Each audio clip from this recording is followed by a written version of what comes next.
un paracha où Akash Baruch Hu, pardon, où Akash Baruch Hu, il va finalement venir rencontrer Avraham Avinu, d'accord, et lui envoyer donc les fameux anges après qu'il ait fait la Brit Mila. Un peu plus tard, on va voir Bezat Hashem quand il va faire la Kedat Yitzhak, donc de son fils Yaakov, son fils Yitzhak. D'accord, donc il va faire la Kedat Yitzhak, sur laquelle on va s'appuyer Bezat Hashem pour faire Teshuvah. Comme on sait très bien, la Kedat Yitzhak, c'est ce qui est retenu, Baruch Hashem, à Rosh Hashanah, Bezat Hashem. Pourquoi? Pour que il nous pardonne de nos fautes. Très bien. On voit que par rapport à cette action-là, d'accord, que Avraham Avinu dans la Shalom il a fait, et donc on a été Yitzhak aussi, donc l'émission de de Yitzhak aussi, on voit que Baruch Hashem, il a reçu beaucoup de brachot. Et c'est ce qu'on va voir dans la paracha ici. On va essayer de dire que deux ou trois psukim, les traduire, donner un petit coup de Rashi, et derrière, vous achetez selon le Ben Ishraï, essayer d'expliquer un petit peu l'importance que ça peut apporter, ce pasuk-là, et quel type de bracha on a pu recevoir, et essentiellement dans Shabbat, les Hashem. Donc on arrive donc au moment où Avraham, il est sur le point donc de faire la Kedat Yitzhak, d'accord, donc c'est-à-dire donc d'égorger son fils Yitzhak pour Bezat Hashem l'offrir en Ola, Korban Ola. C'est quoi très rapidement? Qu'est-ce qu'on appelle un Korban Ola? Dans les korbanot, il y a plusieurs types de korbanot. D'accord, le korban Ola, l'avantage qu'il a, la spécificité, la particularité de ce sacrifice-là, c'est que, en fait, c'est Kulo Lachem. Ola qui veut dire du mot Olé, monter. C'est-à-dire qu'en fait, tout est pour Hachem. On se très bien que quand on faisait des sacrifices, il y avait des parties pour le Kohen, des parties pour les Lévim, des parties même pour le Baal Korban. D'accord, celui qui a une korban aussi, quelquefois, sur certains korban, il avait la possibilité donc de prendre ces korbanotes-là. Le Korban Ola, c'est Kulo Lachem, tout pour Hachem. On vient, on laisse brûler sur le Mizbeach, entièrement se consumer totalement pour Akadosh Baruch Hu. Donc en vérité, ici, le Korban, donc, il s'appelle Yitzhak Avinu dans la Vachon, quand il veut sacrifier, c'était un Korban Ola, Kulo Lachem, Hachem pour expier toutes les fautes du Ham Israël et tous les dorotes qu'il a pu avoir. Très bien. Donc il arrive, Avraham il a, avec le couteau, il lève la main, il va pour égorger son fils, et là, on entend un ange qui vient, qui dit Avraham, c'est ce qu'on dit tous les matins avant la tfila, d'accord? La prochaine Kedat Yitzhak, on voit que l'ange dit Avraham, il dit Ineni, comme tout le monde connaît, d'accord? Il dit me voici, et il lui dit surtout ne porte pas ta main sur ton fils, d'accord? Ton fils, ton unique, parce que maintenant je sais très bien que tu crois en moi. Pourquoi? Il faut bien savoir qu'à l'époque, pour ceux qui ne le savent pas, très rapidement, Avraham Avinu al Vashom, il combattait justement les nations du monde qui avaient l'habitude de sacrifier leurs enfants aux statues, et lui, il combat ça, et qu'est-ce que lui demande Akadosh Baruch Hu? De faire exactement la même chose. Et on voit qu'il n'a pas hésité. Si Hachem me le demande, j'ai pas de très bonne j'ai pas besoin de chercher à être plus chacham que le chacham. Hachem m'a demandé, je fais. Donc il est parti couper. Donc là il a dit quoi? Ton fils, ton unique, celui que ton bien-aimé, celui pour qui t'as tant prié comme toi, comme Sarah, t'es prêt à le sacrifier avec autant d'amour, c'est bon, c'est ce qui me suffisait, c'était l'action. De là on apprend même pour nous du moussard, une grande morale, c'est que beaucoup des fois il nous demande des choses qui sont difficiles. D'accord? 613 bisous, c'est dur d'être un juif, c'est dur d'être un juif. Se lever, faire les tfilotes, s'habiller de sanoua pour les femmes, de faire attention à Tarat Mishpacha, de faire attention à ce qu'on mange, où on va, qu'est-ce qu'on dit, qu'est-ce qu'on regarde. On est surveillé de tout. Et à partir du moment où on lève le pied, même quand tu lèves ton pied, on l'a dit l'autre fois, tu dis Modéani, tu ouvres les yeux, première chose que tu dis, tu dois penser au Boréolam. Première chose que tu dis, Modéani. Attends, c'est pas le temps de me réveiller un petit peu. Non, t'ouvres ton œil, à peine tu réfléchis, hop, Modéani. Tu t'es couché lavé comment? Avec Shema Israël. Donc en réalité, c'est non-stop. On est cool, Hachem. C'est une servitude. En réalité, c'est une servitude. On est Mamet. Comme un esclave avec son maître, c'est exactement ça. La différence près, c'est que je me dis qu'est-ce qu'il attend de nous. Et alors nous, en réalité, comment on fait la chose? Comment on met entre guillemets le cœur, ce qu'on dit en français, le cœur à l'ouvrage. C'est pas finalement la façon, c'est pas finalement ce que tu fais qui importe le plus, c'est comment tu le fais, la façon dont tu le fais. Je peux très bien amener un cadeau à ma femme, même si c'est une bague qui vaut, je sais pas, qui vaut 15 000 euros, les attachés, mais je le prends comme ça, je le pose, je la jette sur la table, tiens, c'est pour toi. Même pas va voir la prendre. Elle va me regarder, elle va tourner les yeux, elle va tourner les talons, elle va se barrer. Pourquoi ça l'intéresse pas? Mais non, même si c'est un truc qui vaut, allez, c'est du, comment on appelle, du strass, qui est un truc qui vaut 500 shekels. Mais bien emballé, et avec un grand sourire, chérie, je t'ai mis un petit cadeau pour toi, Magia alors, etc., avec un grand sourire, etc., et tu lui donnes. Elle est contente, un petit bisou qui va avec, effectivement, c'est important. D'accord, l'amour, on va en parler des attachés de la Hava, c'est le sujet du cours aussi. D'accord, quand tu veux venir avec ça fait toute la différence. C'est pas une question de la qualité, et de la valeur, mais c'est de comment tu l'as apporté. Comment tu as amené ça à la personne. Et bien, c'est exactement la même chose c'est exactement la même chose avec Akadosh Baruch Hu. Akadosh Baruch Hu, il te demande pas d'avoir des millions de choses. Il te donne, on l'a dit hier, d'accord, qu'on a beaucoup de misotes. On a dit à la fois, mais beaucoup de misotes. Finalement, qu'il a une seule mitzvah, on s'efforce à bien la faire et au moins on est tranquille. On a dit, le dernier show que j'avais fait, je crois que c'était dimanche, qu'est-ce qu'on avait dit déjà? On a répondu à ça, on avait dit, non. Au contraire, c'est un bienfait d'Akadosh Baruch Hu. le fait de vous avoir donné 613 mitzvot, c'est l'avantage de quoi? Que parmi les 613, il y a peut-être au moins une sur laquelle moi je suis shayar, je me sens concerné, et laquelle je vais vraiment me sentir pris par la chose. D'accord? Ça veut dire quoi? C'est-à-dire, par exemple, il y a des mitzvot qui sont difficiles pour moi. Par exemple, je sais pas, il y a des mitzvot, quelqu'un qui Shabbat, c'est trop dur pour lui, par exemple. Ou la cache-route, c'est trop difficile. Mais par contre, au niveau de la tefila, quelqu'un, il arrive à parler avec Hachem, ou là, les ta'aniot, comment ça s'appelle, les jeunes, les choses comme ça. Lui, c'est sa force. Il arrive à faire une sur les fèches. Ok. Alors, au moins, là-dedans, fais le bien. Et là, d'autres, c'est au contraire. Les ta'aniot, les tefilot, c'est là, ça lui parle pas beaucoup. Par contre, le chesed, c'est son truc. Mettre la main à la poche. Dès qu'il y a quelqu'un, c'est le premier à mettre la main à la poche. Je peux aider quelqu'un où je peux aller. Il va prendre sa propre voiture, amener le colis, aller chercher, amener la personne. C'est dans sa nature. Donc en fait, quand je peux donner beaucoup de mitzvot pour qu'on arrive à ça. Donc en fait, c'est les 113 mitzvot, d'accord? Parce que c'est marqué comme ça, quand si on n'était pas arrivé à Mzelazé, si on n'a pas toutes ces mitzvot là, alors on serait obligé de revenir en Gilgulim. Pourquoi? Parce qu'un juif, il va faire 613 mitzvot. Mais s'il n'arrive pas à faire 613 mitzvot, automatiquement, il faut qu'il revienne en Gilgulim pour vous attacher pour refaire ces mitzvot là. Le fait qu'on soit shayar les uns les autres, qu'on soit arrivé les zélazés, c'est qu'on soit unis l'un et l'autre, on soit bardout, on soit l'un avec l'autre, on fait l'unité dans le peuple. Alors le fait que, moi par exemple, je suis plus faible en limud Torah, toi t'es plus fort en tefila, toi t'es plus fort sur tes mides, etc. Le fait qu'on soit arrivé zélazé, et bien en réalité on donne comme un bouquet de fleurs à Kadosh Baruch Hu. On est en train de dire à Kadosh Baruch Hu, regarde, je peux te donner une seule fleur. Si je donne une seule fleur, pareil, on prend le cas d'un homme avec sa femme, toujours pareil. D'accord, qu'un homme il vient, il amène une belle fleur à sa femme. On a intérêt que la fleur soit belle. Pourquoi? Si elle est unique, elle va te regarder dans tous les coins. D'accord? Pourquoi? Si la pétale elle est un peu abîmée, s'il n'y a pas de feuilles, etc. Pourquoi il y a une seule rose? Sinon, je mets avec un bouquet de roses, il y a 24 roses. Des belles roses, des longues tiges, elles sont rouges, elles sont belles, etc. Avec un beau bouquet, des trucs blancs à l'intérieur, etc. Un très joli bouquet. Qu'est-ce qu'elle va voir? La personne ne va pas voir la femme va pas voir la rose. Elle va voir le bouquet en lui-même. D'accord? Donc elle va être beaucoup moins pointilleuse sur chaque détail. Pourquoi? Parce que c'est un ensemble. La Navdi et la Fadol, c'est exactement la même chose. On va être le Ham Israël, on est tous le bouquet d'Hachem. On a un bouquet de fleurs. Mais si on est chacun de notre côté, alors on doit tous être tzadikim pour c'est-à-dire que chacun d'entre nous, on souhaite être un tzadik gamour dans chaque chose. Pourquoi? Parce qu'on est seul, on vit pour soi-même, alors on a intérêt que quand on va être devant Kadosh Baruch Hu, qu'on soit vraiment parfait. Pourquoi? Parce que on est seul. Mais si maintenant on vient, on est Begvoutsa, comme pour la tefila, on a l'habitude de prier avec un minyan, etc. On fait des chavrutot, on vient s'enquérir de l'un de l'autre, etc. Dans ce cas-là, on arrive à Mzelazé et ça fonctionne. Ce qu'il dit le Kadosh, et le fait qu'on soit ensemble, c'est comme ce fameux bouquet, et que il va pas juger la personne, mais il va juger le Ham Israël.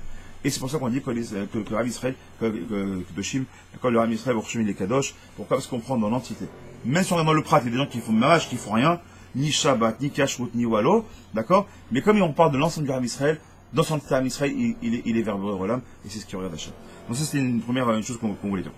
Donc on voit qu'il est apporté. Sur le passouk sur lequel je voudrais m'arrêter, c'est sur le passouk 17, donc le Yudzain. Là-bas, c'est marqué comme ça, donc une fois qu'il a fait donc la Akeda, regardez ce qu'il dit à Hachem.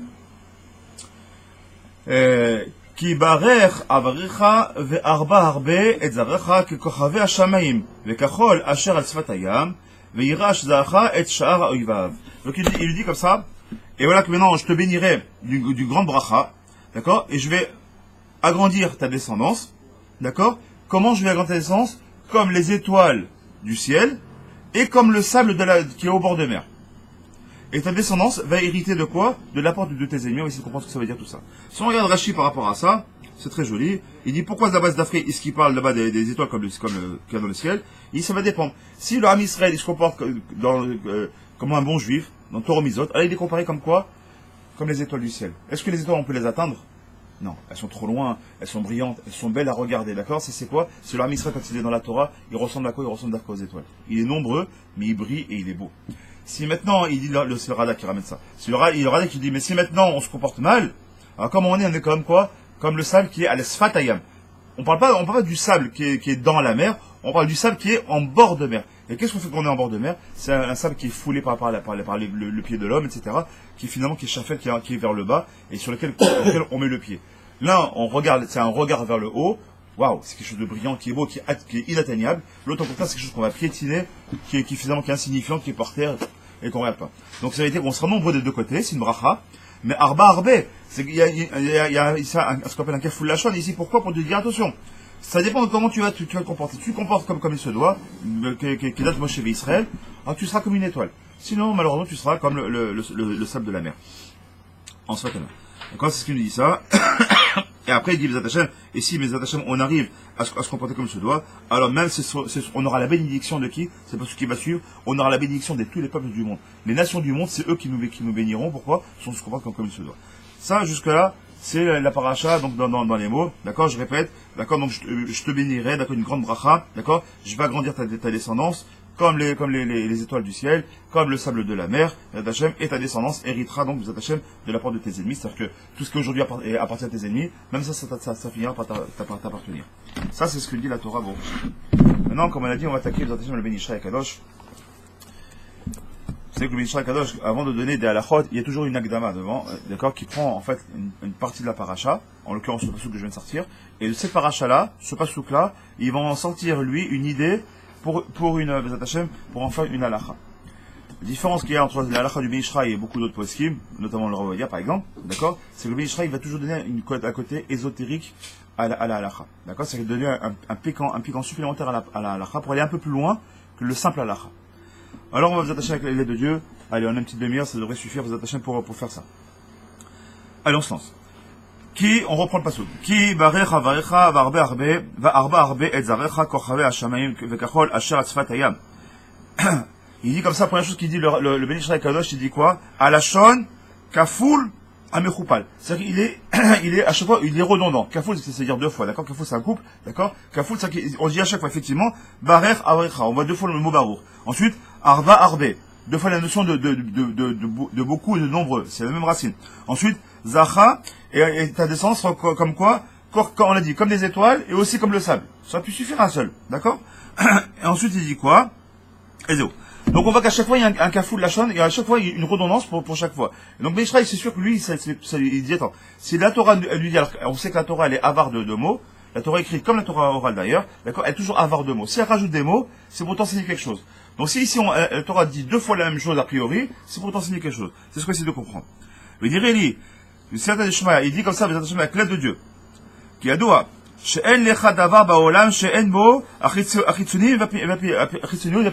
dit déjà, une chose qu'on doit prendre qu'on doit prendre en compte, c'est que dans ce monde-ci, il existe toujours une notion du deux. C'est-à-dire quoi? La notion d'extériorité, la notion d'intériorité.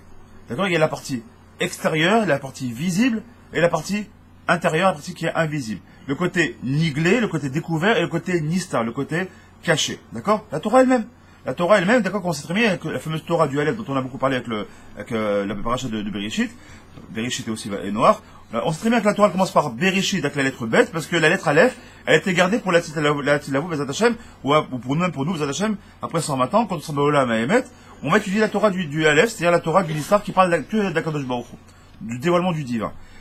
D'accord, donc on voit bien, il y a le côté niglé, et ce qu'on voit, ce qu'on comprend, c'est la Torah qu'on a ici, bon, la Torah écrite, la Torah orale, et il y a le côté Nistar, c'est le côté un peu kabbalistique, la Torah ésotérique, c'est le Zohar Kadosh. Plus simplement, on peut le comprendre. Qu'est-ce qu'on a nous-mêmes? On a un corps, d'accord, c'est le côté extérieur, c'est une enveloppe corporelle, bien sûr, mais à l'intérieur, qu'est-ce qu'on a? On a les neshama, on a une âme, d'accord? Donc on voit bien qu'il y a toujours cette notion-là d'extériorité, d'intériorité, d'accord? Chisoniout, vepinimiout. D'ailleurs, c'est-à-dire, Nistar veniglé. Velachen. Kol dibour aftacha sheftachem akadosh baruch hu latzadik yesh bazeh shenistar remez al tovat haneshama veniglé at torat remez al tovat agouf. Donc ici, quand la Torah elle te parle, elle dit barech avrecha bénédiction, tu auras la bénédiction, d'accord? Pardon, d'accord? Ou arba arbe. Il dit pourquoi? Parce que c'est la bracha qui a été donnée par Akadosh baruch hu à la fois pour le côté gouf et pour le côté neshama. C'est-à-dire qu'en réalité, le gouf va profiter de cette bracha-là, et la neshama aussi. Et il continue. Velachen. Ba'aftachat haribou sheftiach Hashem yitbarach le'Avram Avinu alav shalom, yesh bazeh nistar. Dayenu sheyeh zaharot tzadikim, shenimshalu lekochavim. Comme on sait très bien, comme il a dit là-bas le Radak, d'accord, on sait très bien que les tzadikim sont comparés aux étoiles. D'accord, comme on l'a dit, pourquoi une étoile c'est très loin, c'est très grand, c'est très brillant, d'accord, c'est quelque chose sur lequel on va faire un mabat, c'est qu'on va avoir un regard, d'accord, de loin et on va voir, waouh, comment c'est beau, c'est un but à atteindre, quelque chose qui est vers le haut, d'accord. Comme je sais qu'on sait marqué dans Daniel, ou Mazdike Arabim, Kakochavim Laolam Vaed, d'accord? Il est comme les nombreux tzadikim qui sont comme les étoiles, qui sont des étoiles à jamais. A priori, comme effectivement, les étoiles, c'est quoi? C'est l'Ixri. D'accord? Normalement, une étoile, c'est fait pour durer. Jusqu'à la fin des temps, en tout cas, Zadachem, c'est fait pour durer. Les étoiles sont là pour perdurer. Il n'y a pas une notion de vie, a priori. D'accord? Donc, comme le tzadik, il est toujours chai. Et ça, ça représente la bénédiction qui était par rapport à la yichut, à la qualité de la personne. Shekol echad yeh shakul venirshav kemea o ke'elef bnei adam o yoter. Chacun d'entre nous, il peut avoir la possibilité d'être l'équivalent de 100, voire 1000 personnes. Veyesh baftacha zo badavar nigle, shu rabu bekamut, sheyu zahro rabim legulgulatam, kachol shel saper. Et de la même manière, quand il dit là-bas comparé au sable de la mer, d'accord, ça ressemble à quoi? Ce sont les gens qui sont plus bénonis, ou pire que ça, nous, plus mécréants. Si on est malheureusement, on est contre la volonté d'Hachem, alors on n'est pas comme les étoiles, on est plutôt comme le sable. Et le sable, on l'a dit tout à l'heure, on va le fouler avec le pied. On est vers le bas, d'accord? Et ça ressemble plus au côté qui nie quelque chose qu'on peut atteindre, d'accord? C'est pas quelque chose que péjoratif, d'accord? Quand on dit on va le fouler, ça c'est quelque chose qui est plus vers nous, quelque chose qui est plus palpable, d'accord? Les étoiles, c'est bien. Mais qui peut dire que je vais toucher les étoiles? Ça n'existe pas. Je peux dire que je vais sauter, m'accrocher à la lune. Ça n'existe pas, ça. Par contre, est-ce que je peux fouler est-ce que je peux fouler le sable? Bah là, je peux courir sur le sable. Ça veut dire quoi, concrètement parlant, ici? D'accord? Si on arrête un peu la philosophie. Concrètement, c'est très simple. C'est-à-dire qu'en réalité, on peut essayer d'atteindre. Le but, c'est d'atteindre, d'être à un niveau de tzaddik. Mais bien évidemment, aujourd'hui, on a aussi capacité d'être comme 100, voire 1000 personnes, comme il dit ici, d'accord? Comme ce sable-là. À condition, mes attachements, que quoi? Qu'on essaie, mes attachements, de s'accrocher et de prendre ce qui est palpable. Et déjà, ce qui est palpable, de bien le vivre. D'accord? C'est-à-dire, déjà, d'ailleurs, on le voit avec la Teshuvah. Qu'est-ce que nous demande quand on a fait Teshuvah, quand on a passé Kippour, d'accord? Quand on a passé Rosh Hashanah? Que si on veut être pardonné par HaKadosh Baruch Hu, il faut déjà qu'on se pardonne, d'accord? Déjà, Ben Adam la Chavero. Première chose, Ben Adam la Chavero, c'est-à-dire un homme vis-à-vis de son prochain. Si un homme vis-à-vis de son prochain, il s'accorde pas, qu'est-ce que tu veux t'accorder toi vis-à-vis d'Akadosh Baruch Hu? Si déjà, vis-à-vis de ton ami qui est à côté de toi, ou ta propre femme, ou tes enfants, ou quoi que ce soit, qui est quelque chose de palpable, t'arrives pas à t'accorder, comment tu peux espérer un jour te dire que je peux être en adéquation avec le divin, alors que lui, par définition, il est intouchable, parce qu'il s'appelle El Sof Baruch Hu. Donc c'est la notion ici qu'on va essayer de comprendre, ici que c'est pas péjoratif quand on parle qu'on est lié au sable. C'est quand on est lié au sable, c'est que c'est vrai que t'as une neshama, et la neshama, elle est lokite. Ta neshama, elle est divine. Mais c'est que il a choisi qu'on soit dans un corps qui soit 100% matériel. C'est pour te dire qu'en vérité, ne cherche pas, encore une fois, ne cherche pas à atteindre des sommets avant même d'avoir commencé à faire le pshat. Arrête-toi le pshat des choses. Quelqu'un qui veut étudier la Torah, c'est vrai, on lui dit, il faut attendre le pardès de la Torah. D'accord? Le pardès, c'est quoi? C'est-à-dire du pshat jusqu'au sod. Mais c'est marqué du pshat. Tu commences par le pshat. C'est quoi le pshat? Le sens simple. Qu'est-ce qui est marqué dans la Torah? Tu traduis ce qui est marqué dans la Torah, puis après tu commences à voir le drash, tu commences à voir les rémasim, et seulement après, tu arrives à faire du sol pour essayer de à t'approcher d'Akadosh Baruch Hu. Sans ça, tu montes pas l'échelle. Tu peux pas arriver au 8e étage en partant de zéro s'il n'y a pas l'ascenseur ou s'il n'y a pas des escaliers. Il faut bien, à un moment donné, il faut bien penser monter. C'est ce qu'il nous enseigne ici. On continue. Les Shama. Qui est Berer Avarecha Shte Brachot, d'accord, comme on l'a vu tout à l'heure. Achad, Benistar, Anogal et Nefesh. La première bracha par rapport à Nefesh, Vachara Nigle, par rapport à Gouf, c'est ce qu'on a vu tout à l'heure. Uperesh Ve'amar, Varba Arbe, Et Zarecha Bishne, Mine, Ribouy, Et Arbe, Echut, Ve'arbe, Vezatachem, Bekamut. D'accord, on l'a vu, donc, la quantité, mais aussi la qualité. D'accord, c'est bien de faire beaucoup de choses. C'est bien d'étudier tous les jours, c'est bien de tourner des pages de Gemara, c'est bien d'étudier beaucoup d'alachot, c'est bien de faire des mishnayot, c'est bien, à la condition, bien évidemment, condition sine qua non, c'est que chaque page que j'ai tournée, chaque ligne que j'ai lue, chaque prière que j'ai faite, elle soit faite, écoute, c'est un peu de qualité. Je peux prier toute ma vie durant, pendant 40 ans, 50 ans, 70 ans de ma vie, 100 ans de ma vie, et ma tefila, elle n'a jamais monté auprès de Kadosh Baruch Hu. Pourquoi? Parce que j'ai bouffé les mots, j'ai pas été mévaté, j'ai pas bien prononcé, j'ai bouffé les mots, ou bien j'ai fait ça pour me débarrasser. Bon, il fallait faire la allez, amen. Prends ton temps. Il y a des virgules, il y a des points, il y a des nécoudotes. C'est pas fait pour rien. Tu veux que ta fille laisse écouter. Fais-la comme il se doit. Va doucement. Prononce les choses. Reste dans le chat des choses. Comprends ce que tu dis. D'accord? On est capable, quand on était enfant, à apprendre des langues vivantes, qui avaient l'allemand, pour mon cas, j'ai appris l'allemand, j'ai appris l'anglais, d'autres qui apprennent l'espagnol, d'autres qui apprennent l'arabe. Puis Gilma, apprends la Shona Kodesh, apprends l'hébreu. Il y a combien qui sont ici en Israël, Et moi je m'inclus dedans. Ça fait des années qu'on est en Israël. Bon, ok, on parle l'hébreu, mais on parle pas l'hébreu comme on devrait parler l'hébreu. Je ne parle pas quand même l'hébreu du slang. On devrait être, pourquoi on doit être chaque fois, on doit être tous les jours, si tu apprends des nouveaux mots, comprends ce qu'on dit. Là, chaque fille là qu'on est en train de dire, quand je parle avec Hachem, qu'est-ce que tu dis Hachem? Imagine que je m'adresse avec toi, d'accord, et je te dis des mots qui sont compréhensibles. Qu'est-ce que tu vas me dire? Écoute, j'arrête de parler parce que si tu me dis, je comprends rien. Tes phrases, elles veulent rien dire. Pourquoi elles veulent rien dire mes phrases? Parce que je sais même pas ce que je suis en train de te dire. C'est comme des fois, je sais pas si vous arrivez, parler avec des gens qui connaissent, ils connaissent un sujet. Et on commence par parler de politique, ou de géopolitique, ou de, je sais pas moi, ou d'agronomie, ou d'astrologie, ou de ce que tu veux, mais ils sont pas du tout spécialistes là-dedans. Ils vont te dire des mots pauvres et chats, ils vont te sortir des mots qu'ils ont entendus par-ci, par-là, mais ça n'est qu'une tête ce que tu es en train de me dire. C'est un sujet que tu maîtrises pas. Qu'est-ce que tu parles d'un sujet que tu maîtrises pas? Apprends le sujet, maîtrise-le, ensuite essaie d'en parler. Tu vas à Stan dire, ouais, mais moi je connais. Tu connais pas. Laisse les gens qui connaissent, qui parlent à ta place. Toi, tu connais pas. Et ben, c'est ce qu'on fait avec la tefila. C'est ce qu'on fait avec la tefila. On fait des tefilas tous les jours. Ah, Hachem, Satatif, Torfig, etc. Tu sais ce que tu dis? Non. Bah, pourquoi tu sais pas? Ça fait combien de temps que ça fait, tu vois? Oh, juste 20 ans. Il n'y a pas un moment dans ta vie où tu dis, tu sais quoi, laisse la Gemara, laisse pour les autres, laisse pour les barbus la Gemara, laisse pour les barbus la Mishnah, laisse pour ton ami là qui est un peu plus avancé la halakha, prends un livre en français et lis en hébreu, Hachem, ah, alors Hachem, tu fais bouger ma bouche, enfin, tu fais bouger mes lèvres, et ma bouche, elle va te dire des telles louanges, Baruch Ata Hachem, béni, tu es source de bénédiction à Kadosh Baruch Hu, et tu apprends ce que ça veut dire, léat, va doucement, c'est ça le Ikar. Parce que quand tu sais ce que tu dis à Kadosh Baruch Hu, et ben, ta tefila, c'est plus la même. Ta tefila, c'est plus la même. Parce que quand tu sais ce que tu es en train de dire, les mots que tu es en train de dire à Kadosh Baruch Hu, t'as plus envie d'aller vite. Quand tu comprends que, comme Bégadol, je sais que le plus ou moins on parle de la Parnassa, plus ou moins on parle de la Refoua chez les Lema, plus ou moins on parle de traite et médecine. C'est bien tout ça. Plus ou moins. Mais quand tu sais exactement ce que tu dis, et tu imagines ce que tu es en train de dire, tu es en train de parler avec Boré Olam, tu es en train de parler avec le maître du monde. Et nous, on n'a pas de notion de ce que c'est le maître du monde. Moi-même, des fois, on en parle avec Igal, c'est bon, on a étudié un petit peu là, on a vu un petit peu ce que c'était que on essaie de comprendre un peu ce que c'est le monde de la SIA, c'est pas un sujet qu'on va parler, c'est vraiment un gros sujet. Le monde de la SIA, le monde de l'action. Là-bas, le Harry Kadosh, il lui explique bien, nous on essaie de comprendre en tout cas, ce que c'est que le monde de la SIA. Le monde de l'action.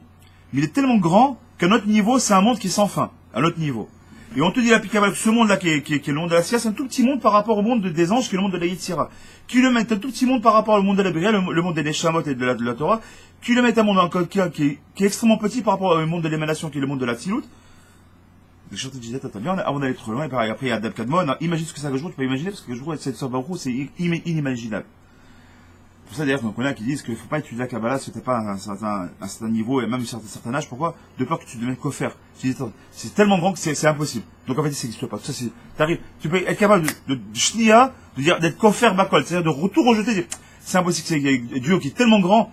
Qui suis moi qui suis aussi insignifiant, aussi infiniment petit, alors que lui il est infiniment grand. Quel rapport entre lui et moi? Et ben c'est ça la force d'Akadosh Baruch Hu. C'est ça le vrai chesed d'Hachem. Quand on dit qu'Akadosh Baruch Hu il est cool au chesed, c'est Bémet, c'est ça. C'est ça que ça veut dire. C'est qu'en réalité, Bémet t'es insignifiant. Tu vaux rien du tout, t'es même pas visible. À l'œil nu, t'es même pas visible pour Akadosh Baruch Hu, tellement t'es petit, tellement lui il est grand. Et ben c'est ça la force d'Hachem. C'est qu'il dit, tu sais quoi, je vais même résider en toi. Je vais faire en sorte de résider dans ton cœur, de résider dans tes Hatsamot. Je vais rentrer au plus profond de toi. C'est ça que nous enseigne. La Kabbalah, en fait, qui a la chose qui vient plus la Kabbalah, c'est ça qu'on t'apprend. Là-bas, il n'y a pas de notion d'Abraham, d'Israël, Yaakov, de Moshe, ça n'existe pas tout ça. C'est uniquement des Shemot, des Gematriot, des Shemot, pour comprendre qui c'est qu'Hachem. Comment tu peux servir Hachem du plus profond de ton âme. Et c'est ça exactement quoi c'est l'église. Mais si on parle comme ça, on commence. Il y a Hababi, le Bachamaïm et on n'essaie pas d'être comment on appelle ça, d'être un tzaddik avant d'être un homme pachout. Reste dans la petite dans la simplicité. Fais des choses qui sont à ton niveau, à ta portée, mais fais-le bien. Les attachés. On continue. Vezou tov des nashi vacheni ribouille avec un mout comme on a dit, donc tout ce qui est bon pour la quantité des attachés, ça va être bon. Donc comme la quantité, le sable c'est quantité, c'est quoi, une grande quantité aussi, c'est bon pour le gouffre. On va essayer de comprendre ce que c'est la quantité et la qualité ici. Ok, il dit comme ça.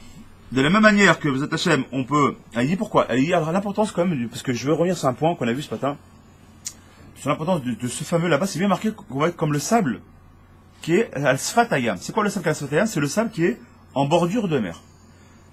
On sait très bien qu'il y a beaucoup moins de sable en bordure de mer qu'il y a de sable dans les fonds des mers. C'est dans les fonds marins, c'est sûr qu'il y a beaucoup plus de sable dans les fonds marins que juste en bordure de mer, on est bien d'accord. Auprès des Irak, ici à Ashdod, d'accord. Si on prend les plages, quand même elles sont belles, elles font 10, 15, 20 ou même 100 mètres de largeur, quand la cavode, elles sont belles, ça restera beaucoup moins que si tu rentres à l'intérieur des mers, et tu vois toute la mer Méditerranée, et le sable, il est beaucoup plus important, c'est évident, d'accord. Alors, pourquoi les Afghans on était bénis pas selon le sable qui était dans la mer, mais le sable qui était à la Sfatayam. De nous répondre ici le Bénishra Kadosh, quelque chose qui est nifla, et qui est Bémet, qui est un miracle de tous les jours. Hein? Il protège de quoi?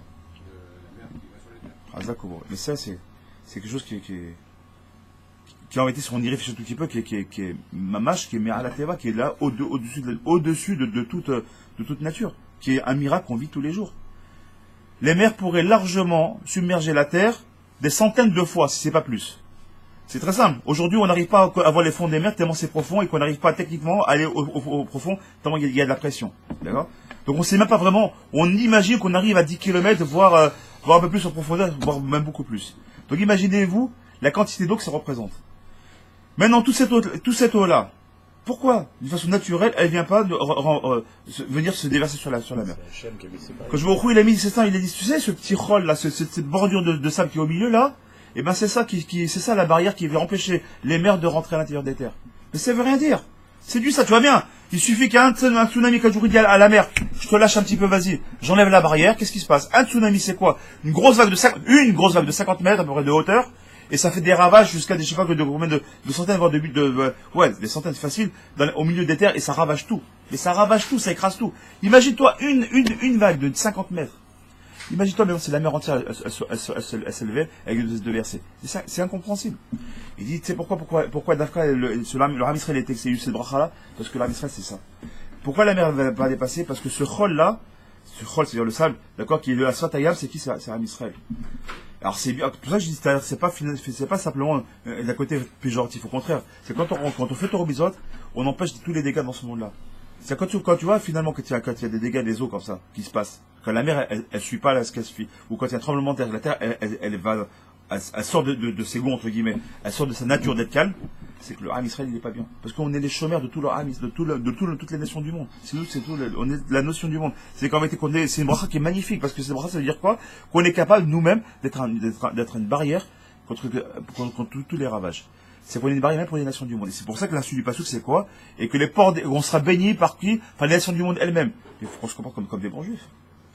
C'est que nous, parce qu'ils sont obligés de te bénir. Pourquoi? Parce que sans nous, les barrières se cassent. Si les barrières se cassent, c'est la débandade. Comme si tu mettais un barrage en amont comme ça. Casse le barrage. L'eau qui va se déferler comme ça, tous les villages qui sont en dessous, qui sont en aval, tout va être dévasté. Heureusement qu'il y a un barrage qui tient et qui va lâcher l'eau avec un flux comme il faut, etc. Mais si le barrage, on le casse, c'est fini. Le barrage, c'est nous. Le barrage, on est là. Là, c'est simplement un exemple par rapport à la mer, mais réfléchissez un instant, parce que la nature, nous, on voit ça naturellement. Mais non, alors, oui, mais c'est normal, tu comprends, il y a la force de la gravité, donc là, la mer est attirée par. Et pourquoi moi, je suis pas attiré? Pourquoi moi, j'entends comme je suis pas attiré pourquoi un poisson qui vient ou le bateau, il est pas attiré par les fonds? Alors, il est suffisamment fort pour attirer les mers, pas suffisamment fort pour attirer un bateau. Ça, on voit bien qu'il y a la main d'Hachem, c'est évident. D'accord? C'est comme pour techniquement parlant, regardez comment on arrive. Aujourd'hui, on n'arrive pas. C'est encore un sujet que moi je connais pas spécialement, mais j'avais parlé avec une personne. Et aujourd'hui, c'est très difficile d'aller dans les fonds des mers, c'est plus difficile d'aller dans les fonds marins que d'aller dans l'espace. Beaucoup plus difficile. Parce que là-bas, aujourd'hui, au niveau des qualités de matériaux, on n'arrive pas à trouver des matériaux qui sont suffisamment costauds pour arriver en fond, sans que ça se brise, etc. Bon, il m'avait expliqué, etc. Je comprends pas en détail parce que je connais pas le sujet. C'est une pression qui est extrêmement forte. Et là, je regarde tous les avec beaucoup de pages, je suis un mec simple. En tout cas, un esprit simple par rapport à cet homme-là qui a semblé bien scientifique. Tu te rends compte de ce qu'on est en train de me dire?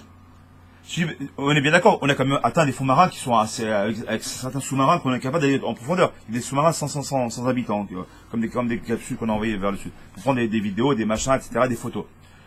Est-ce qu'on a vu la vie là-bas? Ouais. On a vu la vie. C'est quoi? Nous, en tant qu'humains, on n'est pas capable de trouver des matériaux suffisamment costauds qui vont résister à la pression des fonds marins. Mais quand il a créé des animaux qui sont tranquilles, comme ça, ils ont la peau sur les os, des poissons tranquilles, qui vont se balader dans les fonds marins.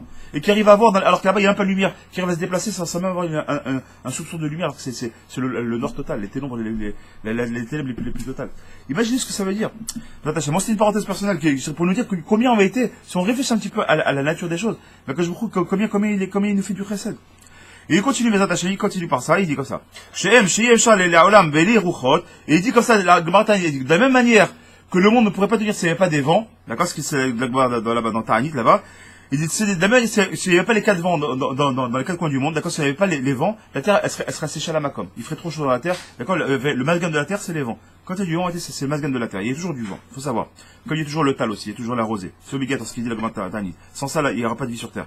Et de la même manière qu'il y a besoin de ce vent-là, ces vents-là, de la même manière qu'il y a besoin du tal, il y a aussi besoin de ces cholotes-là qui sont autour d'eux, de ce sable-là qui est autour.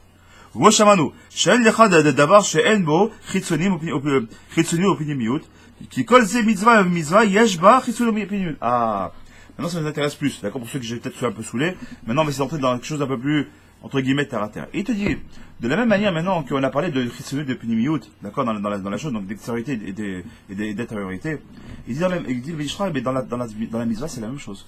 Quand tu fais une mitzvah, il faut que tu saches que dans la mitzvah, il y a des choses qui sont liées à la chitzoniut et des choses qui sont liées à la piniyut. Ici, de quoi il va parler? Il va parler de Shabbat.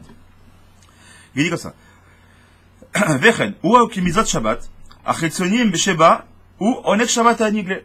Il dit le côté nigle, le côté chitzoni de Shabbat, c'est quoi? C'est le onek Shabbat. Qu'est-ce qu'on appelle le onek Shabbat? Si on regarde dans la lacha pshuta, qu'est-ce qu'on appelle le onek Shabbat? Par exemple, donne-moi un exemple. Ouais, tu m'as dit. Manger. Boire.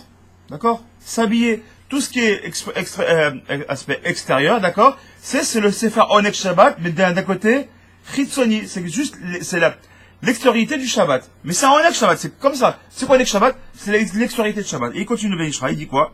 Ça, c'est qui négative le gouffre, par rapport au gouffre. Les bienfaits du gouffre. On va prendre une bonne douche avant, etc. On va se couper vos seins qui se rasent. Donc, on va se couper les cheveux, d'accord? On va prendre une bonne douche chaude, etc. Tout ça, c'est pour donner des bienfaits au gouffre. Ça s'appelle Onek Shabbat. Très bien. Ou bien comment on va le voir. Vechen, mitnaeg, bemenucha. Il y a aussi une deuxième forme de Onek Shabbat. C'est la menucha. C'est quoi la menucha? Ah, Shabbat. Shabbat, menucha. C'est quoi? Shabbat, je me repose. De quoi je me repose? C'est ce que veut dire je fais une sieste. Quelle petite sieste? Mais c'est dire que quoi? Menucha, c'est que veut dire quoi? Kenegel le chol. Au chol, on va, on travaille, on court, on n'a pas le temps. Il dit Shabbat, menucha. Qui a tiraga, va doucement, cool. Prends ton temps. Aujourd'hui, tu trahis pas. Prends ton temps. Mange avec tes enfants. Prends du temps à les écouter. Chante avec eux. Prends du temps. C'est prends du temps pour toi et pour Hachem. Ça s'appelle le Nek Shabbat.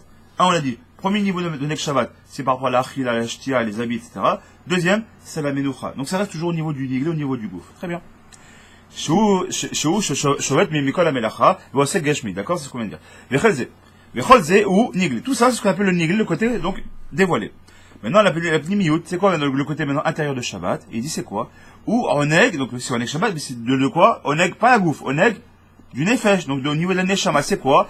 Peut-être c'est fait nefesh roch neshama, que je vous nous a bien fait. Comme vous le savez tous, on reçoit une neshama yetera pendant Shabbat. Pourquoi on reçoit cette neshama yetera? Parce que la neshama yetera, elle vient d'où? Elle vient directement de la Kadosh Baruch Hu. D'accord? Et alors? Eh bien, quand elle vient, donc si elle vient de la Kadosh Baruch Hu, c'est qu'il n'y a pas de clipote, il n'y a aucune écorce, puisque par définition, c'est une neshama qui est 100% pure, puisqu'elle vient d'Hachem. Elle n'est pas dans un gouffre. Elle vient s'ajouter à qui? À Meneshama, à moi qui est dans ce gouffre-là. Moi, malheureusement, je fais des fautes, je travaille sur mes midotes, j'ai peut-être pas mangé ce qu'il fallait, j'ai pas regardé ce qu'il fallait. Donc, Meneshama ici, entre guillemets, elle est entachée. Donc, en vérité, quand la Kajoukou, il vient de, c'est quoi le bienfait de, le Onek Shabbat? Mais pour la Meneshama, c'est quoi? C'est quand je reçois Meneshama Yetera. Cette Meneshama Yetera, quand elle vient s'agripper à sa touche à la mienne, elle vient me donner du bienfait à Meneshama. D'accord? Donc, en vérité, c'est ça, quand on parle de Onek Shabbat, c'est vous attacher, c'est donner la, mais non, il y a un problème. Il y a un problème. C'est-à-dire que cette Neshama Yetera, il faut les laisser venir vers nous. Et on peut mettre, malheureusement, on peut mettre un marsom, on peut mettre un barrage entre les Neshama qui veut venir chez nous, et donc on va voir, Bezat Hashem, comment éviter ce barrage-là. C'est ce qu'on va essayer de voir ensemble, Bezat Hashem. Vadaï. C'est pour ça que pendant Shabbat, tu trouves des cochotes. C'est pour ça que Benishraï te dit, celui qui étudie, voilà, qui dit que c'est uniquement pour le Zohar et tout ce qui est Kabbalah. D'autres qui disent, non, Bichlal, non, pour tout. En tout cas, Benishraï te dit, celui qui étudie pendant Shabbat, c'est comme s'il avait étudié 1000 heures. Mais quel rapport? Pourquoi 1 heure pendant Shabbat, ça vaut quand même 1000 heures? C'est 1 heure, c'est reste 1 heure. Il dit non. Parce que quand tu étudies la Torah avec quoi? Que la Neshama, Yetera, qui elle, est 100% Mina Shamaim, toi, ta Neshama qu'elle étudie, c'est plus le même niveau. Elle a un niveau qui est extrêmement élevé. Ce qu'on appelle Erat Nefesh. Bon, on verra ça plus tard, c'est un éclaircissement de ton Nefesh qui vient, qui vient des cieux. Avec les nérotes, parce que bon, il faudrait que je fasse un vrai cours, vraiment plus sur ce Médishraï. Parce que quand tu regardes les nérotes, Ner, on avait dit que c'est quoi Ner? C'est Nun Resh. C'est quoi Nun Resh? Très rapidement. Restez concentrés, très rapidement, c'est un peu pas compliqué, mais il faut être concentré. Ner, c'est Nun Resh. C'est quoi Nounresh? Les Nerot de Shabbat, d'accord? Au moins deux. Une Keneged Zachor, une Keneged Shamor, d'accord? Shamor et Zachor, Bedibur Echad, on doit allumer deux Nerot, très bien. Et Ner, ça vaut 250. Pourquoi? Il dit que chaque Ner, comme on l'a dit, Ner Hashem, Nishmat Adam. C'est quoi les Nerot d'Akadosh Baruch Hu? Ner Hashem. Le Ner d'Akadosh Hashem, c'est qui? Nishmat Adam, la Neshama de l'homme. Comme toi, quand tu as besoin d'allumer des Nerot, qu'est-ce que tu prends? Tu prends une mèche, d'accord? Tu l'allumes, tu as allumé tes Nerot. Les rois de Shabbat Kodesh. Quand je vous dis, moi aussi je vais aller mes Nerot. C'est qui les Nerot d'Hachem? C'est notre Neshamat à nous. Ner Hachem, Nishmat Adam. Donc il dit, Ner, c'est quoi? Pourquoi Ner? Parce que Nun Resh, d'accord? D'abord, Nun, c'est Nefesh. Resh, c'est Ruach. Et quand tu allumes, donc tu allumes, et Ner Hachem, Nishmat Adam. Donc tu as Nefesh, Ruach et Neshama. C'est le trois liés. Et par rapport à ça, en fait, on a trois Shem. On a, ce qu'on a le Shem Ekie, le Shem Elohim, d'accord, et le Shem Adnut, d'accord. Je dis une seule fois, Shem Heye, Shem Adonai et Shem Elohim, d'accord. Ça c'est des Shem d'Akadosh Baruch Hu, d'accord. Zachol Letov, Akadosh Baruch Hu, ça Shem Adonai. Et en réalité, pour le faire monter, on a besoin d'un autre nom. Quel est le nom? Le nom du Chesed. C'est quoi le nom du Chesed? C'est Shem Havaya, d'accord. Yud Ke Vav Ke. Il dit en réalité, quand tu prends le Shem qui est seul, il peut pas monter. Alors tu prends le Shem qui est mélangé, ce qu'on appelle un Shilou, mélangé avec le Shem Havaya, tu les mets ensemble. Donc Shem Ekie, c'est-à-dire He, Aleph, He, Yud, He, d'accord, c'est les quatre lettres du Shem Ekie, Yud, Kie, Vav, Kie, et je viens les imbriquer l'un dans l'autre, et je les mets ensemble. Après je fais pareil, je prends Yud, Kie, Vav, Kie, et le Shem Elohim. Je les prends Yud, Kie, Vav, Kie, Shem Elohim, et hop, pareil, je les imbrique les unes aux autres. Le dernier Shem, c'est quoi? On a dit Shem Adnut, d'accord? Donc c'est Shem Yud, Kie, Vav, Kie, les quatre lettres, plus le Shem Adnut, d'accord, le Shem Adonai, donc je les mets comme ça, et je les mets ensemble. Si je prends la gematria de Shem Havaya avec le Shem Ekie, Shem Havaya avec Shem Elohim, Shem Havaya, Shem Adnut, ensemble, ça fait gematria combien? 250. C'est comme quand tu allumes tes Nerot de Shabbat, en train de prendre tous ces schémas d'Akadosh Baruch Hu, tu fais ce qu'on appelle un Yichud, tu les mets ensemble, et ensemble, tu élèves ta Neshama. C'est ça qu'on appelle Ner Hachem Nishmat. Alors quand c'est ésotérie, c'est du Kabbalah, on n'est pas tous à ce niveau-là. Donc les farod qui se libèrent, les farod, quand tu rentres de chez toi, tu rentres de Shabbat, vite rentrer à la maison, première chose que tu regardes, les deux Nerot de Shabbat. Ner, et tu penses à Ner Echad, Keneged Zachor, Ner Shineged Shachor, et si tu peux penser à ces schémas-là, ça, tu sais pas, au moins les farod, sache que ça va représenter ces Nerot-là, tu es en train de faire monter ta Neshama, et ça, c'est les bienfaits justement pour ta Neshama Yetara, justement. C'est pour ça que c'est important d'allumer les Nerot de Shabbat, bien Bezman. Donc quand la femme va allumer les Nerot de Shabbat à la maison, en fait, il nage pas pour nous qui allons à la synagogue, et quand on va dire, quand est-ce qu'on reçoit le Nefesh, dans les Chadoni, Boïkala, c'est ce qu'on attend, ce qu'on va voir. Dans Boïkala, d'accord, à un moment donné, pourquoi on se lève à Boïkala, au troisième, les Chadoni à la fin on se lève, pourquoi on se lève? Parce qu'on reçoit un Nefesh. Après, quand on va dans le Barichou, qu'est-ce qu'on va? On va recevoir le Rouar. Et quand on va arriver à la fin, donc où est-ce qu'on fait le troisième? Juste avant la Hamida, d'accord? Ou Frost, donc on se relève à la fin, pourquoi on se relève avant la Hamida? Parce que là, on va recevoir le Neshama. Mais ça, tu peux le recevoir à une seule condition. C'est quand ta femme va au Hacham à la maison, et celui qui est Rava, qui est l'une pour lui, d'accord? Mais quand tu as allumé tes Nerot, t'as amené les bienfaits de quoi? Que le Neshama Yetera, à travers tes Nerot, elle puisse avoir le canal qui va venir vers toi. Et quand tu vas faire ça, à ce niveau-là, tu reçois le Nefesh, ensuite tu reçois le roi, et enfin tu reçois le Neshama. Mais ça, c'est le premier jour. Et le lendemain, quand maintenant tu as Neshama, elle a envie de s'écouter, elle va se quitter parce que tu vas aller dormir. Elle quitte pas ceux qui dorment pas du tout. Il y en a qui dorment pas, il faut savoir qu'il y en a qui ne dorment pas Shabbat. Du tout. Non, pas Shabbat. Pourquoi? Pour que le Nefesh Yetera, elle s'en aille pas. Alors qu'est-ce qu'il faut faire? C'est le lendemain, rebelote, on est obligé. D'accord? Donc là-bas, Yishmat Kol Chai, on recommence par avoir le Nefesh. Ensuite, dans la Hamida, la première Hamida, on va avoir le Ruach. Et enfin, dans Moussaf, Hachem Eki, quand on est là-bas, quand on dit Aïe, dans Keta Ibeten, quand on a dit Aïe, le Chatzibur, il dit Aïe, il reste un petit peu là, on reçoit le Neshama Yetera. Donc une deuxième fois. Pourquoi? Parce que comme on était dormi, on a demandé à ce que le Neshama revienne vers nous. Mais celui qui prie pas. Si, celui pour qui, encore une fois, je juge personne, mais c'est prendre conscience. Celui pour qui Shabbat, c'est uniquement Achila. Quand la Kavat, t'as quand même fait Shabbat. Mais t'as fait Shabbat qui est niglé. Quelqu'un qui maintenant qui est pas trop connecté. Là, tu fais là, c'est pas pour moi. Le laisse tomber. Moi, je suis fatigué, je me repose. Mais par contre, il va chez sa maman ou sa belle-mère, mange un bon couscous, un bon machin. Et Bémet, il kiffe son Shabbat. On peut pas dire qu'il fait pas Shabbat. Quelque part, il fait un peu Shabbat. Mais il fait un Shabbat de niglé. Il fait que le Onek Shabbat du côté extérieur. C'est que l'écorce, c'est comme il dit le Rav. Des fois, quand t'as un beau fruit, mais t'es en train de manger la peau, que normalement on épluche pour la jeter, t'es en train de manger la peau, tu dis, c'est bon. Mais le meilleur, que le fruit lui-même, qu'à l'intérieur, tu l'as même pas goûté.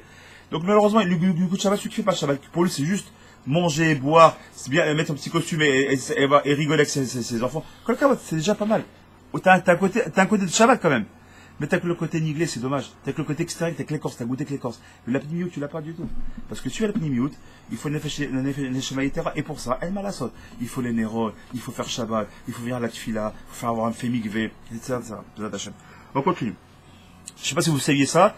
C'est pas tout le monde connaît ce niveau-là d'études.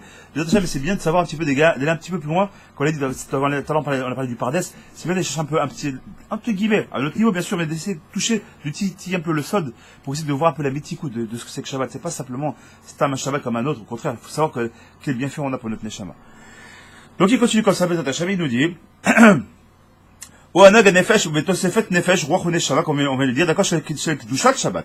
D'accord? Ve'erat, ilouy aolamot. Et en faisant ça, ça neshama qui vient, donc le neshama yetera qui vient te prendre ici, si on pouvait voir avec nos yeux, qu'est-ce qu'elle fait, la neshama yetera? Elle vient, elle prend ta neshama qui est en toi, et elle la ramène dans les olamot. Et ça pendant les 26 heures du Shabbat. Tu comprends pourquoi Rabbi Natan c'est important? Chaque seconde que tu peux faire comme bien fait pour ta neshama, pour elle, il faut bien. Dans le Pshat, quand on dit le Guinam il se réouvre, c'est pour les gens du Mage qui sont du préserve. Les aides qui sont Guinam, elles sont, pendant Shabbat, elles sont tranquilles, donc elles sont pas pressées qu'on fasse vite sortir Shabbat. Fais durer, comme ça qu'on puisse nous un petit peu profiter encore un peu plus. Mais quand elle est Shama, elle vit son Guinam, elle dit, oh là là, je dois redescendre dans mon gouffre, j'ai pas envie. Je suis tellement bien là-haut. Et là, c'est quoi ce qu'il dit? Moi, j'ai inventé celui qui veut, il prend le bénéfice, il dit là, c'est marqué ici, d'accord? Venaase, d'accord, il est marqué, Ilou Yaolamot. Il vient faire une montée dans Olamot. C'est dans les mondes. Il passe de le monde de la Sia, au monde de la Yitzhara, au monde de la Beria, au monde peut-être même de la Tzilut. C'est ce que c'est ce que Kissa Kavod. Tu te rends compte ce qu'on est en train de dire?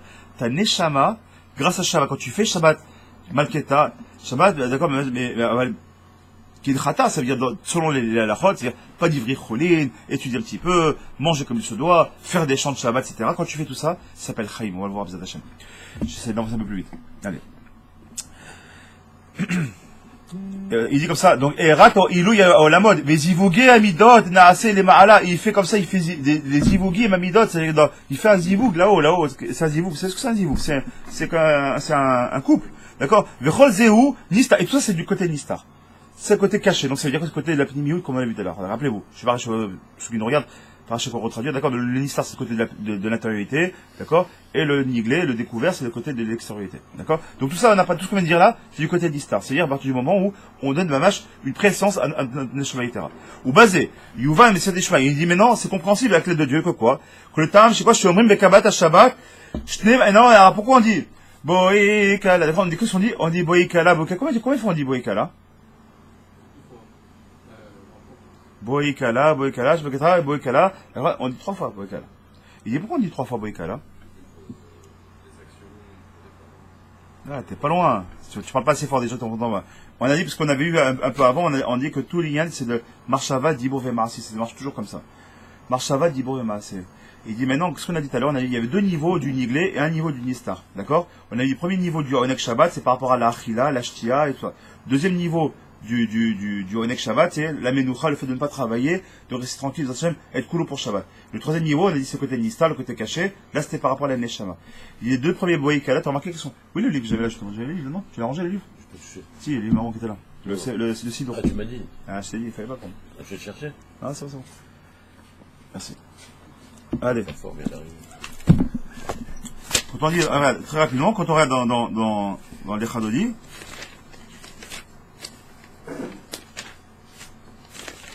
ça, il faut pas arriver en retard, etc.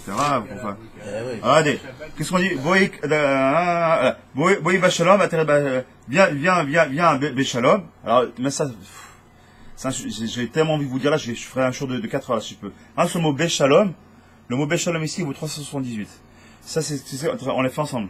378, c'est exactement la gematria Chashmal. Tu te rappelles des Chashmalim, on avait parlé ensemble? Tu te rappelles pour Purim? Le Chashmal, il faut savoir, bon, Chashmal, dans le mot moderne, c'est quoi? C'est l'électricité. En réalité, c'est le nom des anges. Et c'est qui ces anges-là? Ils vont aussi vite que l'éclair. De toute façon, c'est un jeu de mots, mais pour aussi vite que l'éclair. C'est quoi ces Chashmalim-là? Ce sont des anges qui vont courir devant Kisakavod pour être les Sénégal d'Israël. Il dit comme ça, Gabessim Rabbeinu Tochem Segola. Qu'est-ce qu'on dit ici? Boïkala, d'accord, on va à côté gauche, Boïkala à côté droit, et ensuite, on se retourne, Tochemonam Segula, et Boïkala Shabbat Maketa, et là, en troisième fois. Donc, qu'est-ce qu'il dit ici? Les 2 premiers Boïkala, c'est Kedeged. Premier Boïkala, c'est quoi? Kedeged, la Achila, le premier Onek Shabbat. Le deuxième Boïkala, c'est quoi? C'est quand nous attachons par rapport au fait qu'on fasse Shabbat Maketa, Shabbat Menucha, d'accord? Que le fait de se reposer. Le troisième Boïkala, et ça où on reçoit le Nefesh Yetera, d'accord? Quand est-ce qu'on le recevra? C'est quand on fait le troisième, c'est par rapport à ça. Donc c'est pas pour rien qu'il y ait 3 fois Boïkala. Donc pour ça, il faut ni parler, ni machin, être concentré. Hein? Ah, c'est exactement ça. Bon, dommage, on est pris par le temps. Mais on a commencé un petit peu tard. Dommage, et puis peut-être je suis un peu trop allongé. Mais c'est ce qu'il va dire ici. C'est pour ça qu'il y a 3 séoudot. Bon, on avance, on essaie d'avancer, on essaie. Si après, faut m'arrêter, vous m'arrêtez. Parce que c'est exactement, on arrive aux 3 séoudot qui sont liés aussi à ça. Regarde ce qu'il dit. Donc, je vais essayer d'aller un petit peu vite. Boïkala. Paramachad babelahash. D'accord? Donc, 2, on va dire, à haute voix. 1, on va dire plus doucement par rapport à la Neshvaïtara. D'ailleurs, nous, j'étais pas une d'école, que Neged Chalkaoet Chezim, qu'on vient de le voir. Ok. Alors, les filles d'At Rabbeinu Arikadosh, c'est-à-dire que l'Omar, Bekat Shabbat, je n'ai pas mis Boïkala, comme on vient de le voir, d'accord? Et la rak était rezmin, Betam, Medivri, Rabbi Zak. Et autre chose. Au pire, où je t'ai pas mis Bekol Ram, que Neged Chochma, Vebina. D'accord? Il dit, les 2 premiers, c'est que Neged Chochma, Vebina. Et le troisième, c'est que Neged le Da'at. Comme on a souvent dit, Chochma, Bina, Vedaat. D'accord? Donc, le premier Boïkala, d'accord? Chochma. Le deuxième, c'est Bina. Le troisième, Bezat Hashem, c'est que Neged le Da'at. Et pourquoi le Da'at? Il dit ici, il y a quelque chose qui est nifla. Il dit, mais, le da'at, il est, apparemment, c'est pas une sphère, une sphira en soi. D'accord? C'est une sphère, c'est une sphère en métier qui est cachée. Alors pourquoi est-ce on aurait dû dire, Keneged Keter, Chochma, Rebina? C'est ça qu'on aurait dû dire, des 3 boïkala, d'accord? Par rapport aux trois premières sphirotes. Il dit, mais là, il dit non, il dit c'est Chochma, Bina, Vedat. Il dit pourquoi? Parce que c'est quoi ce qu'on parle ici, le da'at, c'est quoi? C'est le da'at, c'est quoi? C'est le da'at, c'est quelque chose qui est caché. D'accord? C'est quoi? C'est da'at à Torah. Et regardez bien comment c'est beau. Il dit, vous savez pourquoi? Parce que Chochma et Bina, c'est quelque chose qu'on peut, entre guillemets, palper, d'accord? La Chochma, l'intelligence, la Bina, la compréhension, d'accord? La Havana, d'accord? Mais le da'at, c'est le savoir, c'est quelque chose, c'est quoi le savoir? Ce que je sais, vous le savez? Non. D'accord? Je peux pour montrer mon intelligence, je peux montrer ma compréhension de certaines choses, d'accord? Mais mon savoir, je peux le garder pour moi-même. Il dit à quoi ça correspond? Il dit que c'est exactement ce qu'on a dit tout à l'heure. On a dit, Marshava, Dibour, Vemaase. Les actions, d'accord? Ça se voit. Ça, c'est ce que Neged, la Chochma. D'accord? Ensuite, qu'est-ce qu'on a dit? Le dibour, ça s'entend, c'est quelque chose qu'on voit. C'est que Neged quoi? La Chochma. Maintenant, le Da'at qui est caché là-bas, qui est dans la nuque ici, et qui est caché, qui est au profond même, c'est que Neged les Marchavot. Il est en train de faire les Marchavot. Est-ce qu'on pourrait traduire ça comme un ressenti? Ah, alors, Mamash, c'est Chaval, Mehmet, vous dit exactement ce qu'il faut dire. Et c'est ce qu'il va dire ici. Qu'est-ce qu'on appelle ici le ressenti? C'est pas quand les Marchavot, il parle ici de ce qu'on appelle les Hibourim. On va devoir arrêter ce qu'il a dit, mais ça va bloquer le truc. Dommage. Mais je finirai comme ça, donc BLP. Et non, l'op. Ou l'oved. Donc il nous dit comme ça. Donc il nous dit comme ça, le Rav, exactement. C'est quoi les Marchavot? C'est les pensées. Donc c'est quoi les pensées? C'est les Kavanot, mais c'est aussi les Hibourim. Il dit comment tu peux faire un Shabbat? Tu peux faire un Shabbat de Maaseh. Tu peux faire un Shabbat de c'est quoi l'Hibourim? Les chants, d'ivrei Torah. Tu parles. D'accord? Qu'est-ce que c'est les Maaseh? Tu manges, tu dors, tu te reposes, etc. Tu t'habilles. C'est Maaseh.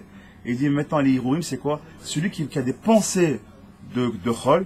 Sur ça, il faut faire. Parce que c'est ça qui est. Le Da'at, quelque chose qui est caché, il dit qu'est-ce qu'il y aurait le plus? Pourquoi ça s'appelle la pnimiout? Pourquoi c'est le plus important? Pourquoi c'est ça que le dégage? Pourquoi on appuie d'affaire sur ça? Parce que c'est pas vraiment sur le dibour. Ça, tu peux te maîtriser.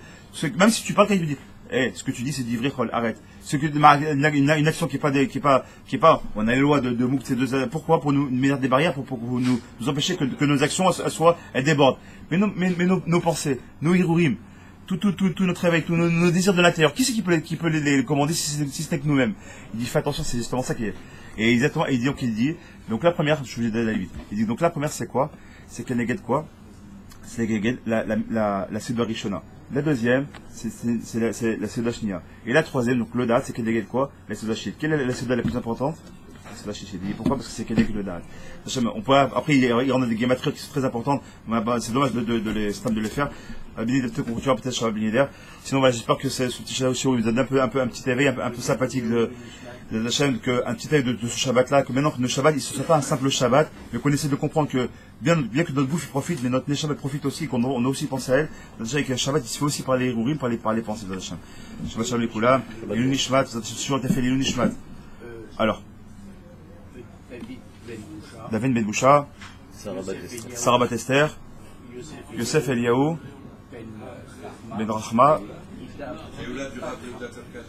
Ida Batrava Shema. Ida Batrava, בעזרת השם מחר יהיה בגדתה. נינת בת שמחה, בעזרת השם, רפואה שלמה, פרש ונשה, בעזרת השם, לכבוד הגאון הקדוש, הרבי יהודה צדקה, בעזרת השם, שהוא juste essaye, הוא יחזק ברוך.